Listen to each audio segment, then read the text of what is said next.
Here's a request we got that's not unlike a lot of requests I've seen. This one came by email saying, I'd love to know how you manage to keep the motivation to improve. I'm going to read a little bit more because this is interesting. I've poured my heart and soul into a few pieces and they've been rejected from art prize competitions. Totally destroyed my self-confidence to do anything other than quick sketches of small studies. And goes on. So that's something I think we need to have a talk about.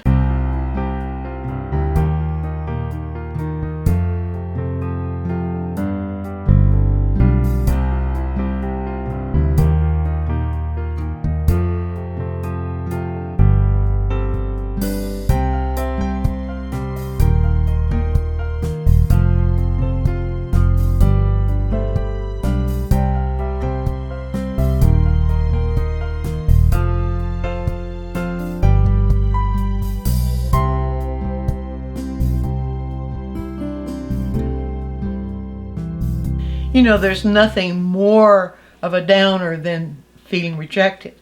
And being rejected from an art competition is really a downer. Now, we as artists are going to have to deal with that. Artists have to deal with it. Painters, sculptors, all the artists, writers, musicians. Everybody has to deal with a kind of rejection when we are presenting ourselves to the world. So I have some suggestions that you might take, just think about. I'm not saying this is the answer to everything, but just think about this. When a downer happens, let it happen. Feel the pain for just a little while, and then do some self-reflection. Now here's what I mean by self-reflection. Ask yourself, what's really important to me? Why did I do this? Now, I have 2 points that could probably cover why something is important to you. Let's restrict it to painting, just painting. Why is painting important to you? Why do you paint?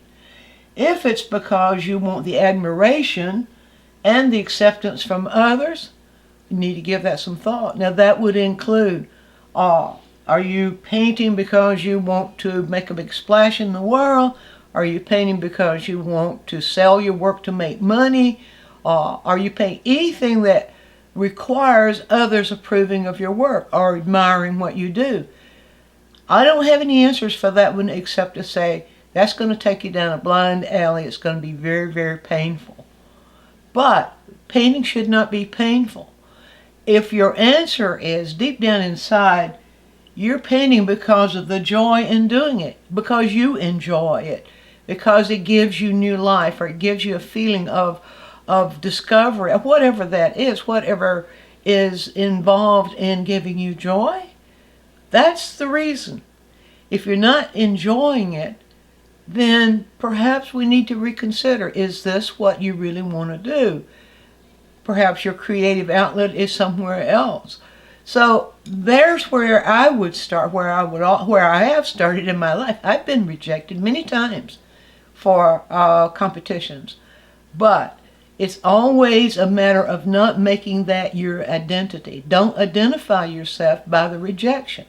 Remember that rejection is done by other people, and they're rejecting you from wherever they're coming from. They don't know what's in your heart. They don't know your reason for doing this. So I would say do that little bit of self-reflection. Why are you doing it?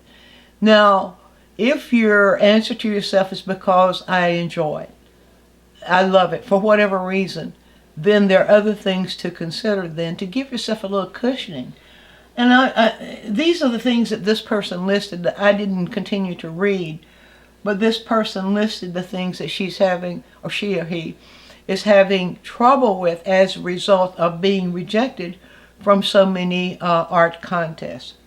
Oh, by the way, some of the best advice I got about art competitions was back in the 70s. Yeah, I go back that far, a little further too. But about competitions, Fanny Menon in the 70s did more for the outdoor or the plein air artists and the exhibitions of art than anybody during that time in our country, in the U.S. She started an annual art show that was called I think it was called the Clothesline Art Show, but there was no competition. And in discussion, I had the joy of meeting her. In discussion about competitions and whatever, Fanny says, competition's for horses. You know, I agree. I think that competition is a dangerous thing. And if our painting becomes a matter of competition as a priority, I think it can just come to pain, lead us down the wrong road. All right, that's over. Let's say that your purpose in painting is because you enjoy doing it. It's something that gives you joy. Then how do you keep your self-confidence? By reminding yourself that the first priority is your response. It's between you and your painting. It doesn't depend upon anybody else's approval. Now I have a little suggestion to you. Try this. Try going for a complete month, doing your painting just like you want to, whatever ways you find that you want to work with it, for a complete month without showing it to anybody. That's a good test. I used to say, what if you were on an island by yourself? Would you continue painting? That's a good test. And that will help you gain self-confidence, because you will know then you're on the right track. And that's where self-confidence comes in, is knowing that you're on the right track. When we start doubting ourselves, we start losing our self-confidence.